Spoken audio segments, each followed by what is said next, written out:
Welcome back after the break.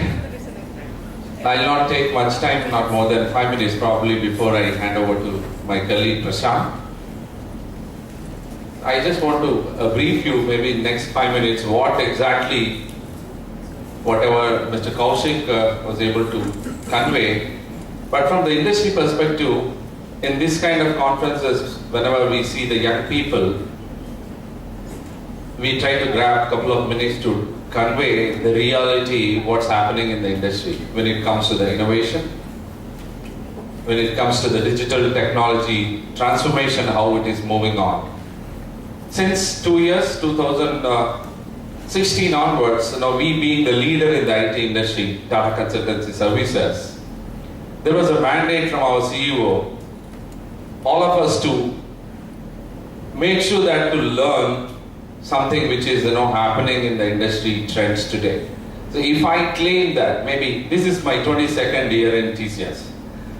If I claim that after completing my master's way back, and that I'm extremely good in technology, like Microsoft tools, maybe Java, Oracle applications and so on, but I don't know whether I am going to survive further in case if I don't show the interest to learn something which is happening today. Everybody is talking about digital forces, right? So please make sure, in case whatever the branch you belong to, I assume that you're all heterogeneous crowd, electronics, computer science and different background.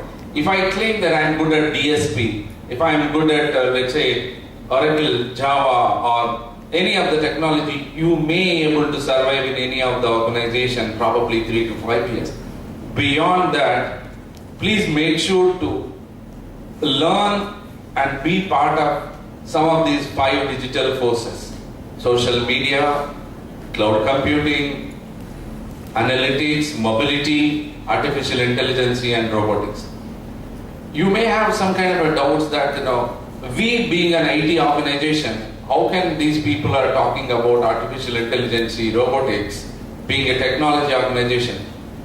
Some of you may be aware, we work with all the top 500 Fortune customers across the globe, like Jaguar, Land Rover or General Motors and so on. Even in those automobile manufacturing organizations, we are working with the people, heterogeneous resources to design the infotainment in some of the latest cars, right? And we do have our own exclusive research and innovation. That's where Dr. Prasant is part of it.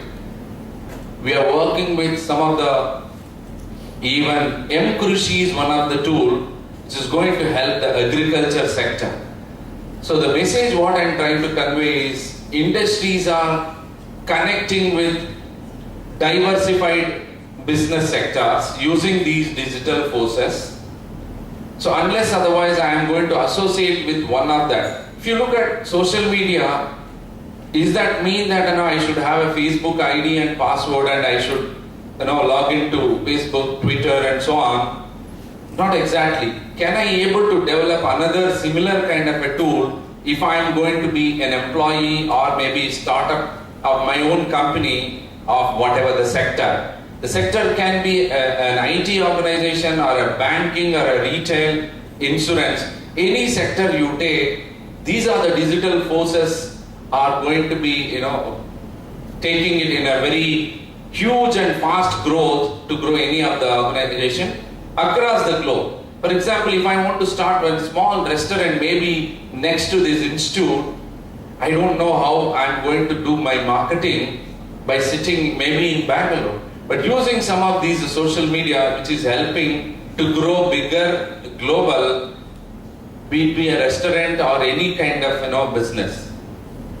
Whatever Mr. Kaushik was mentioning, I need to understand what kind of market study today and identify the problem and then look at the innovation. So being 50 years we are celebrating our organization being the leader of entire Asia Pacific. We are really struggling with the young people with this kind of application knowledge. One small example I would like to share, and then maybe I'll wind up. I'll pass it on to Dr. Prasant. Probably if there are any questions, we will take at the end once the Prasant session is over. Today we have noticed the young people, they are extremely good in terms of their academic percentages, right? 90%, 95 and so on during their 10th, 12th and even in their graduations and masters. But when it comes to the application knowledge, there is little lack. So you need to improve enough amount of application knowledge. How I'm going to get that along with this kind of active participation of conferences, please make sure to try to get a good amount of internships or project works in the industry. I'm not saying that because today I'm making this statement, no, you can, share your resumes from tomorrow onwards and create a huge traffic, in the mail server. No. So make sure that, let's say if I am having a good amount of problems to share as an internship through my colleagues like Prasant, maybe ready to give IoT problems. Maybe another couple of colleagues are ready to give problems in blockchain, cyber security, data science. But am I really interested being an electronics or being a mechanical or maybe being a computer science branch? I need to question myself and then try to identify the area of your choice and try to gain good amount of application knowledge. Really we are struggling. I mean to say not only the company which we represent today, most of the organizations, in paper they are good at academics, but when it comes to the reality of their application knowledge, which are relatively low because enough amount of internship activities they are not able to do. Various reasons. You may call it as VTU is having some kind of a restriction. I have to, being an undergraduate student, I had to be around a couple of days during my project work or maybe my final semester. But still, we TCS come out with a new model called remote internship. So I can bring my colleagues and share the problem, and you are going to work on the industry problem in one of your choice of area sitting in your college itself. You may be in the 6th semester.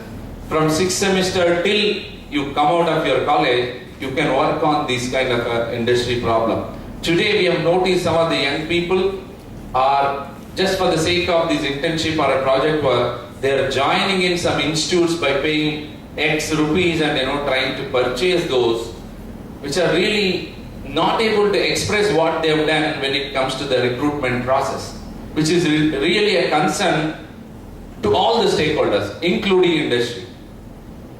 So please make sure to increase your application focus little further before you come out.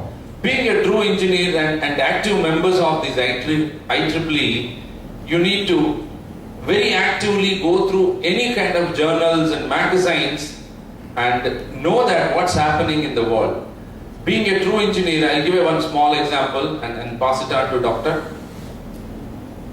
One side I have an engineer who should be always with a good amount of application knowledge, going to think very fast and innovative ideas. On the other side I have a science graduates. Science and other graduates. You may be knowing industry is hiring these days, along with engineers, even normal science and maths graduates also, right? When this size of a steel rod given to the engineer, they are able to produce. Okay, first I'll talk about the science graduates. These science graduates were able to produce X number of small needles from this size of a steel rod. Small needles of X quantity, and which are going to be used in the sewing machine, right, to stitch our shirts and so on. So tailors use predominantly. So X quantity needles they are going to produce. The normal graduates, and they are going to earn Y rupees or Y dollars. On the other side, with high levels of application knowledge, using their technology base, innovative thoughts, they are able to generate X to the power of N small size springs which are going to be used in Switzerland make wrist watches. And they are going to produce, or in terms of the output, Y to the power of N rupees or dollars they are going to bring into the table.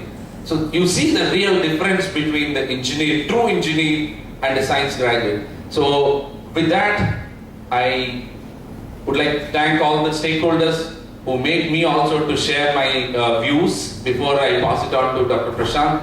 Make sure to actively participate and utilize the next 2 days and enjoy. Thank you.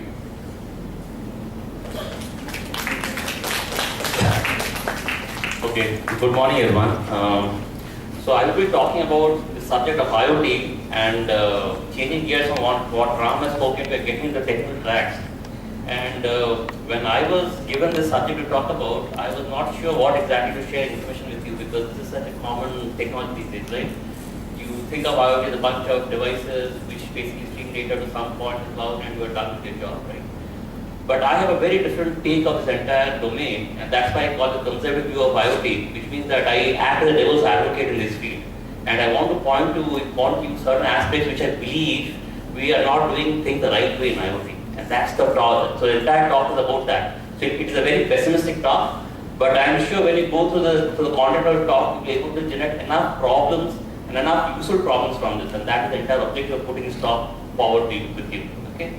And again, a small disclaimer, a lot of the opinions that I express may not directly correlate with the organizations that I work with. Some of them are my personal observations.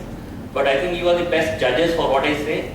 So don't take everything that I say word by word. Use your filter and use what you feel makes sense to you. Okay? So let's begin with this talk.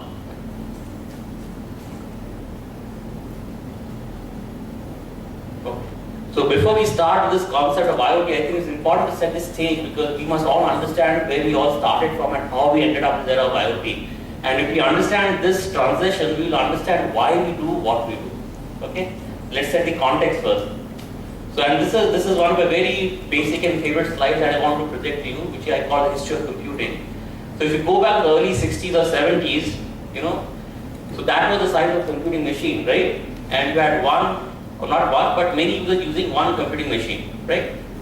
And then fast forward to the age of 80s, we entered the era of personal computing, which means that it was one machine per one person. That's why it was called personal computer, right? And then fast forward 10 more, 20 more years, you enter the era of 2000, mid-2000s, you see a inverse ratio, right? One person started carrying multiple computing platforms. It was not only a computing machine, a PC, but it was carrying a mobile phone, his own tablet and whatnot, right? And as we go into the future, we'll have lot many computing platforms per person. You can have smart watches, smart glasses, smart clothes, smart shoes, whatnot, right? So what the key message from this slide is that something has changed significantly. Okay, and the significant thing that has changed is that your cyber access points have somehow increased, right? You not only communicate with a dedicated machine to the cyberspace, but you use multiple computing platforms. And because of this trend, there are various side effects of that, right? The first side effect is you have a proliferation of devices, and because of the devices, you have a lot of data coming out, right? Right? So you name any field. You can name the field of sensor networks, you can name the field of healthcare, you can name the field of manufacturing.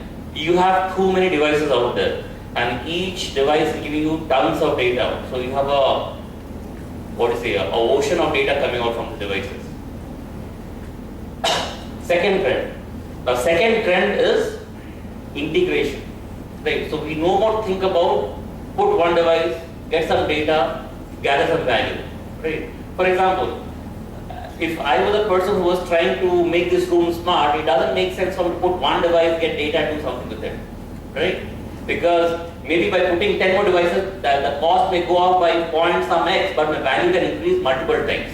Right? So that's what we call integration at scale, because the cost factor also plays over there.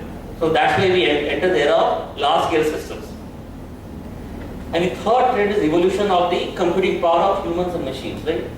Unfortunately, we as humans are not keeping up the pace of the computing platform. So there's too much of information around us, and we, with our single brain, cannot digest everything. So we need a bit of help. And that's where the trend of autonomy has come in. So we want these devices and machines to help us interpret some of the data for us so that we can take a better call, right? So that is the third trend that has come in. Now, because of these three trends, you have three paradigms that have come up, right? So this trend of data and device proliferation. So you have this trend of sensing and actuation, right? You have a lot of data and devices, so that's a trend that comes up. Second, you have the trend of integration at scale. So when you have to integrate many devices at a large scale, you have to communicate and network, right? And the third trend is autonomy, which means that you want to take decisions by yourself in an autonomous fashion, which means you need a bit of computing and control. Right? Now, if you put all of these three things together, see, these three things are something that we have, it's not like they're new things for us. You have extremes, you have subjects that touch upon all of these things. You have subjects on sensing, you have subjects on controls, you have subjects on computing, you have subjects on communication, right? What new that has come is that how do you put all of them in one big basket and make a churn out of it? Okay, and that churn is what we call as cyber physical systems, which is the short term is CPS. And CPS has a very direct link to IoT, and let me explain you in a bit of a while from now. So what essentially cyber physical systems are, it is a system of various components. It's a system that you develop by putting all of the three things together, but you would solve a problem in a very principled, in a very engineered manner, right? So that's what cyber physical systems are. Now this is a very, I think this is a slide that we ought to sit and delve a bit. Now what I spoke about can be all seen in this particular slide, right? So you have a physical space, so let's say this room. So I want to build a temperature control room, or I want to understand the number of people sitting in this room, right? So that's a physical space, and the domain questions are, tell me how many people are sitting in this room and what is the comfort level of the temperature in this room. Two physical problems for me, right? So that's the physical space. Then I have a lot of sensors, so people operate detection sensors or temperature sensors. I have a lot of things in the room. Then I send all the data back to a controller, okay? Take some decisions as to, okay, what are the people count or what are the temperature different corners of the room. And then I depend upon the, let's say if it's too cold, I will send a control action back. If it's too hot, I will do something else, right? I impact the physical space. So that's why I close the loop. That's why it's called a control system, right? Now the question to ask is, what I just spoke about cyber physical systems is exactly how a control system looks like. So if you go to a professor 40 years ago and show you this diagram, for you it may be a cyber physical system, for him it's a control system. So the question to ask is, what has fundamentally changed over 40 years? Why are two people in two different eras of life, given the same picture, will say different things? Okay?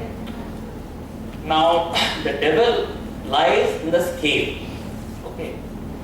So the cyber physical systems, and for the sake of simplicity, let us say IoT systems, are systems of scale, immense scale. If you don't have the scale in the system, they are very simple point solutions that people are aware of how to solve it. So remember, when you are putting IoT system and you don't have a scale, it doesn't qualify the definition of IoT. It becomes a very simple point system that everybody knows how to solve it. For example, if you put one sensor in this room, get data from there, it's a very simple task, isn't it? Whereas, if you put 10,000 sensors in a single room and get data from there, it's a very complicated task. Add another 10,000 sensors to it, it becomes even more complicated. So that scale is the complicated stuff, and if you don't have scale, whatever you talk about IoT cyber system, the flavor is lost. So be very careful, okay? Because I come across a lot of projects and a lot of startups who say we are IoT startups, and you look at the solutions. It's just not about connecting one device to the internet. It's about, if the scale factor is missing, whatever you say I build IoT solution is not really an IoT solution, because there is no scale, neither in time nor in space. So let me now draw a relationship between cyber physical systems and IoT, and this slide probably will let you go through it. So at one end you have all the physical components. Let's say all the P1s, P2s and Pns are the physical spaces. Let's say your room is a physical space, a building is a physical space, your campus is a physical space, right? So all these physical spaces. And in cyber world, let us denote them by C1, C2, C3. So what means that if I want to do something smart with this physical space, which is the room, and I have a dedicated computing platform for that, and if I join C1 and P1, they become a cyber physical system. Okay, it's a closed, very tightly controlled engineered system. If you actually connect all the physical systems together, that is what we know as the network of things. That is called NOT. Okay. If you connect all the cyber components together, that is what we know as the internet. Okay. And IoT actually, if you take all of these different kinds of things together and throw people also in the loop, that becomes an IoT system. So IoT system is not about devices, it's about devices, things and things that matter. So it has a lot of components. And that's why IoT system is actually a manifestation or blow-up of a cyber-physical system with lot of people in the loop, and people can act as sensors, controllers, computation platforms for yourself, right? Okay. And because of people in the loop, a lot of problem comes. Because people are very fickle to model, and you never know what call or decisions they will take. So they act as very loose controllers, and controllers that can be influenced very easily. Okay. So as I said, IoT is a system of scale, and that will not only have physical entities and devices that we are aware of, but people will be also very much part of the entire system. Okay. So these are what are the different manifestations of the qualifications of what IoT systems are. Okay. Now I just run you through an example, and I think this example just to make you appreciate what we did, what is the value derived from it. Okay, fine, you have instrumented all the devices in the room or any physical space that you want, but what is the end goal that you get? And the best example that you can ever use for your daily life is the navigation system, the GPS system that you use on a phone. Okay. Now, I'll just run you through the types. So as I said, IoT just helps you get data, but if you don't ask the right questions to it, you don't know what to do with it. So for example, you have this location sensing system, like the GPS chips on your phone, right? So that's one of manifestations of a IoT system. Now if you just switch on your GPS and you don't know what question to ask, it will show you current location. Okay? But then you start acting a bit smarter. So you say that, okay, along with my current location, can you, since I have to travel from point A to point B, show me the most frequent used time tracks. For example, I am a very frequent traveler from Mangalore to Bangalore. And let's say not only me, there are so many commuters on the route, to show me the best routes along the path. Okay. So that is an additional intelligent question that I'm asking the system, and it has the information to it to deliver that. Next, you can add a bit of history. So what you can say is that, okay, I will drive from Bangalore to Bangalore, show me all the good coffee shops along the way. And because people stop while driving at different places and restaurants and coffee shops, it will have the information of it. So it can give you some more fine detail about it now. And then you can actually say that, okay, I will drive from Bangalore to Bangalore, I understand the coffee shops that are on the way, but tell me what are the good coffee shops. So you want a bit of recommendations with them, right? So you see, with the IoT system, you have the data to derive insights, but you have to actually position your questions appropriately to get to the right insight. So that is the message I wanted to draw over here. Okay.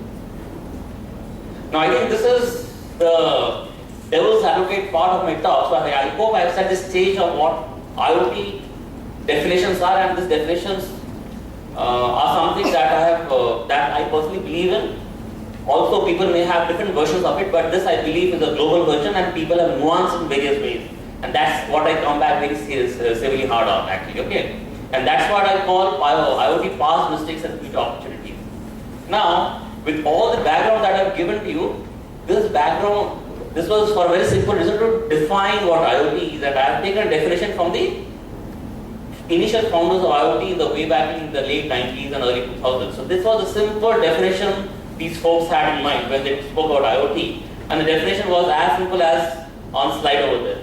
So it was to build a ubiquitous society where everything was interconnected, and thing means people, human, everything are interconnected, right?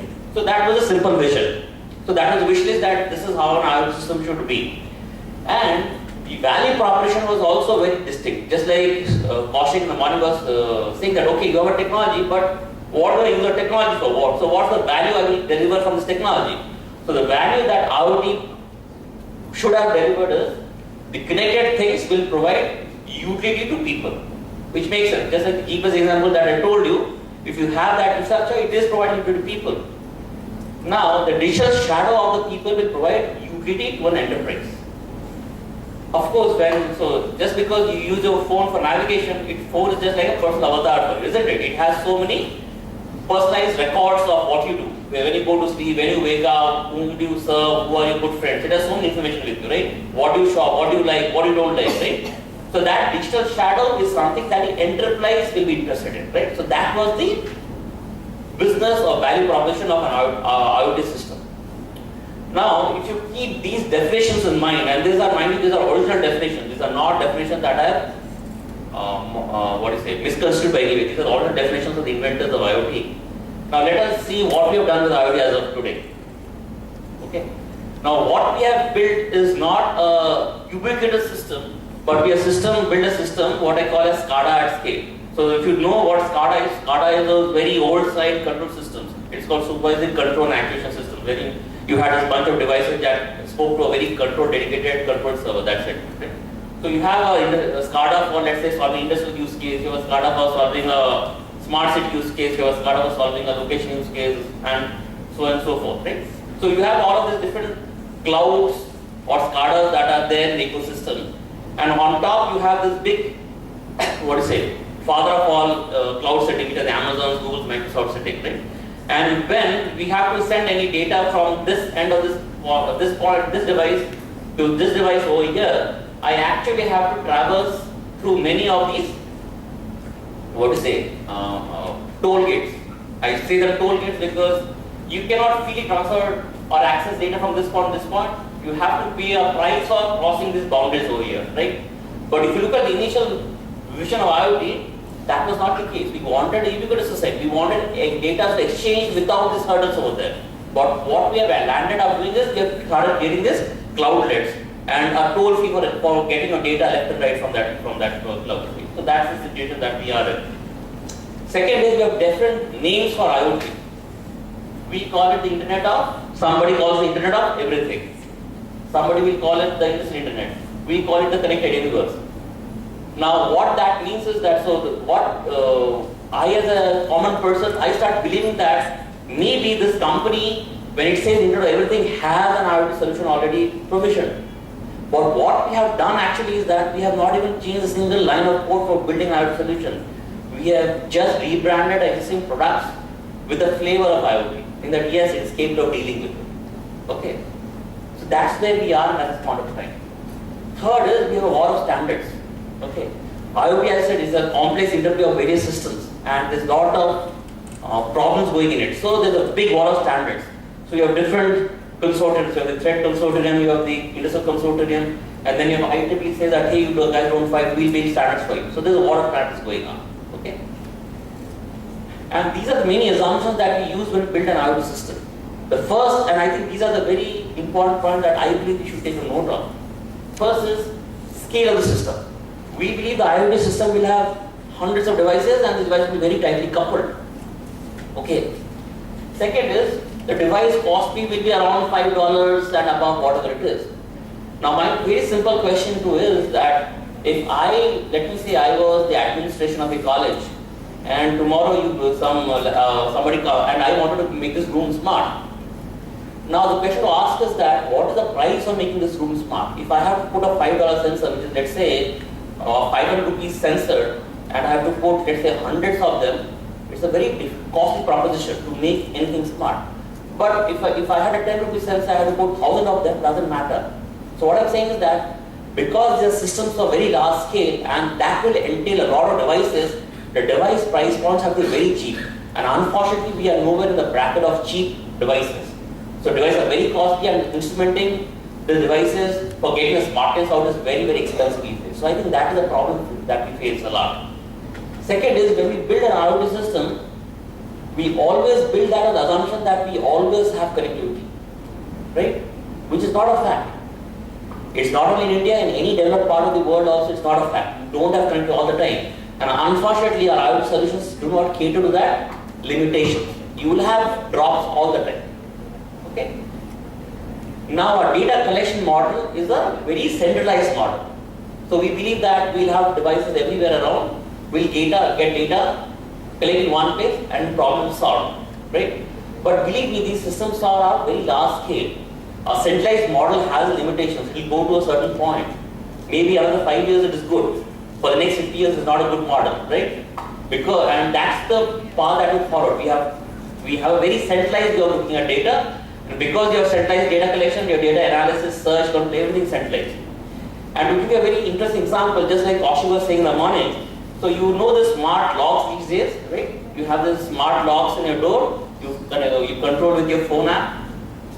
Now just imagine this is the door and I have the smart lock and I have the phone app. Just imagine sequence event that happens. So I open my app, I say unlock command on my app. So that unlock command goes to somewhere in the cloud. I don't know where that cloud sits, somewhere, right? Then it decides if it is me or not, then sends a command to the door in front of me. And I'm just standing a meter away from that door. The question is that why do I have to do all the circles to go around the world and come to the door which is just 1 meter in front of me? Okay? So think about it. Third point is of, again, the ecosystem is very close. So for example, tomorrow if I have to make this your campus smart, and I cannot buy all the devices from one vendor because specification of device from one vendor may be a little bit different than other vendor. I may want to go with different types of vendors to get the real value out of it. So if I do that, a watch device won't talk to a Siemens device. Nowhere on earth it will ever talk to. Okay, so I have this vendor gridlock over there. Right? Now if you try to really think what are the fixes for these things and how will it scale over time, I believe, see, the reality is that our systems will be of large scale, but it won't be hundreds of devices. You will have multiple or billions of devices, and that is the immediate locale. Probably if I was giving this talk 30 years from now, you'll have millions of devices in this room, and they're not only far away from me, they are really in a 1 meter perimeter of me. So it's going to be a dense deployment of devices, and the scale is going to be huge, immense. Secondly, the device cost has to really come down to reach that level of numbers, otherwise it's not going to make economic sense for me. Third is we have to build the solutions with the assumption that we have intermittent connectivity. Then only it will be robust. And finally, going forward, I believe the data capture model has to be a combination of distributed and centralized models. Otherwise, it's not going to scale well. Now, here is what I believe is going to be the problem over here. Now, see, the question to ask is that why is Google so efficient is giving you results to you now? Because our data collection models are centralized. Google gets all the data at one location, so if you run a search query, it will be a very efficient and elegant answer to you. But imagine if you have data stored in different pockets. For example, you yourself are a data curator. Your phone has like 30 GBs of storage space, right? And 30 GB into 100 people is too much of data, it's true.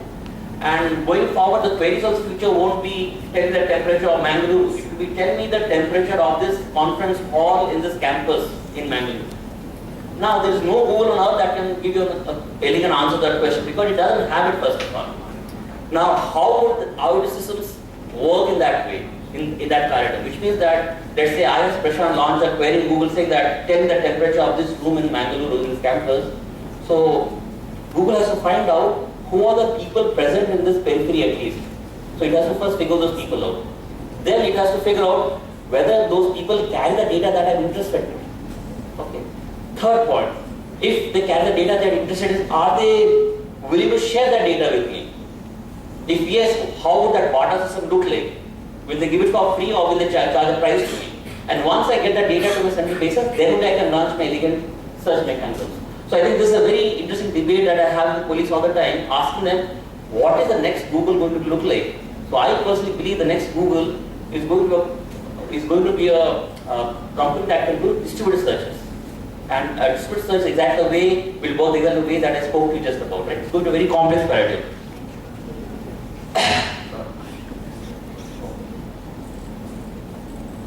Now some other key questions on IoT.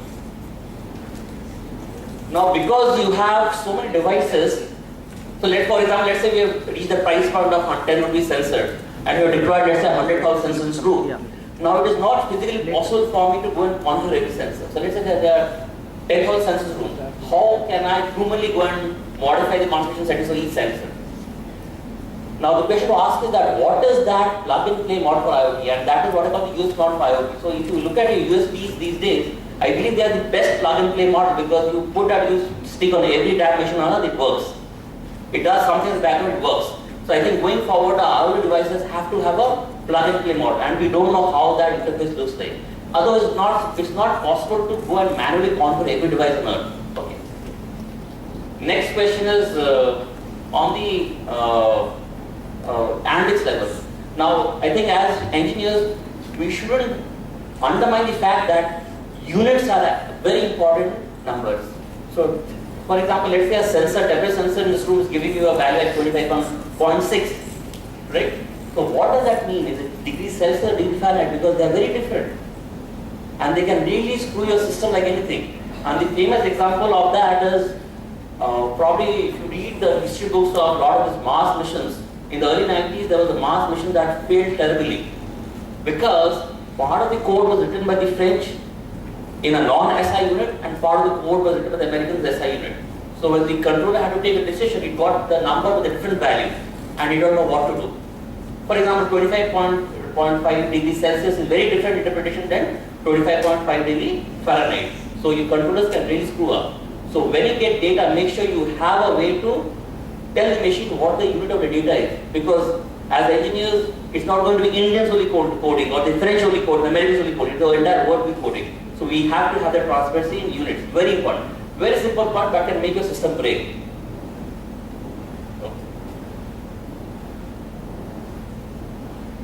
Other thing like that I want to emphasize that when you build IoT systems, don't build it for lab environments, because IoT systems are there to solve a problem, right? And real world problems require real world challenges. For example, if you have to build a smart street light and you want to put a small smart gateway box over there, it may work beautifully in a lab, but you can see how our devices now work like, right? We spit on the poles, we probably try, if we see something interesting hanging on the poles, we try to pull it out, right?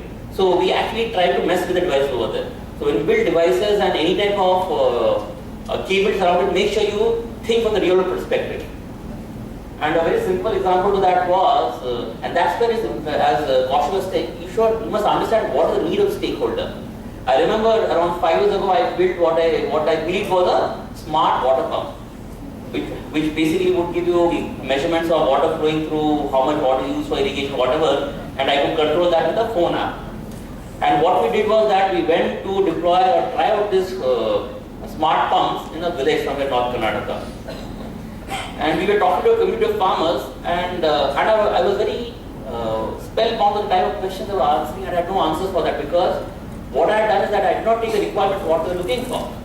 Now I was demonstrating that this smart pump to them, saying that, hey, you can use this phone app to control the pump. You can switch off the pump, switch on the pump, you can see the water flowing through it, you can see so many logs. So he asked me 2 simple questions. The first question was that, see, I am a farmer at farm probably for 4 hours a day on the field, and my phone falls from my pocket every time into the mud. Will your smartphone survive? Because the current phone that I have, he had Nokia 1100. He said it falls 10 times in the mud and still it works for me. Will the smartphone work? Right? So that typically bowls you out of the park. Second, he says, see, in our village, our network connectivity is very poor. Correct? So will your smartphone get connectivity in the way I want? Because my current phone works very well. Because if you remember the old Nokia's, it had an external antenna, right? And that actually works very well in this case. Whereas smartphone, because of compactness integration, you will have a lot of challenges with it, right? So what I'm saying is that, of course, we have some ideas in mind, but it's important to first, when you have an idea in mind, to first go and talk to the end user and get an understanding as to, is that what is looking for? So the solution will be designed that way. And when you take those inputs, it may appear that you may be over-engineering your solution in many ways. Okay. See, a lot of examples that I've spoken about, and I probably take last 5 minutes to wind up. I have not spoken these things out of the mind.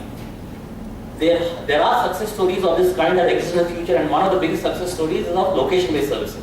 The entire GPS era that I spoke about. And when the location-based services started, it was in the same doldrums as IoT is at this point of time, but they came out of it. Okay. If you look at location-based services, it started somewhere in 1996, where they started the 911 service in the US. When you press the 911 number, if you're in distress, they can try to let you down. So it was a federal service. So because the telecoms had put in so much money, they wanted to make some business out of it. They said, we'll open up to consumers. But nobody on earth uses the 911 service to figure out who are the friends close to me, what are the nearest coffee shops. They use that for specific purposes, right? And then they did not, because the control was at the operator end of the things, people did not know how the data was being used. But flash forward, somewhere in the mid 2005, we had this small GPS chip that started getting integrated on the phone. Now what happened with that is that you had full control over your location. You turn on the location on your phone, you switch on location, you have the freedom to choose whom you want to share the location with. So model story is that users had a lot of control over what they wanted to do, over the data, right? And that is what really was a game changer for the LBS business. So I think IoT has a lot to learn in the LBS society, because the problems that we are thinking of now in terms of interoperability, standards, digital devices, too many stakeholders, the LBS community has already gone through so many challenges to overcome that. So there is no point reinventing, but learning from these mistakes. Okay. Let's skip everything. Final slide. I think, as I said, this IoT that I spoke is a very generalized view of IoT. You have two specialized views of IoT. One is called consumer IoT, one is called industrial IoT. Now, what, from an industry point of view, what we are interested in is in the industrial IoT space. And there are three key elements in industrial IoT, which are what we call the digital core. So we want every device on the manufacturing plant, on the factory floor to be connected digitally. Whether it's legacy devices, whether it's non-legacy devices, we want to be connected. Right? So that's what we call the digital core or the digital spine. Second is, when you have every machine on the factory floor connected, we want to derive intelligence from them. That's where a lot of AI techniques come into place. And the third part, which is mostly overlooked, is the user experience part. Because once you have all the, let's say, machines on the factory line connected, you are getting intelligence from it, that information has to be presented to the end user so that he can use it smartly. So that's where the user experience comes into picture. That's where the AR, VR techniques and the way you render your data becomes very important. So that is a very important aspect that I think we overlook maintenance, but is very important in the game of things. Okay. Right. I probably would like to leave you at this slide, and this is, as I said, we can go on a big debate on it. So the question that I ask the audience most of the time is IoT disruptive or is repackaging of existing technologies? So a lot of people have different answers on the same question. Some say it's disruptive, which means maybe technology is currently not exist. Some say we have repackaged technologies and come brought up together. You may have varied answer, but I believe what IoT has fundamentally done is that it is empowering us with a lot of information, and it is up to us to know how to use the information the best of our knowledge, right? So, and the second key message is that all these point solutions are not really IoT systems. They are simple points in systems. So when you are really talking about IoT systems, think about scale. And if the scale is missing, the real fun of IoT system goes off. So you therefore don't get any value out of it. So with that, let me end my talk. And whenever you're doing any projects, please keep those facts in mind. Don't build very point solutions, because that is of interest to nobody. Build solutions that has scale, and because of scale, you will see a lot of the fun and interesting complicated aspects of IoT. Thank you very much for your time. Thank you, sir. It was an insightful presentation.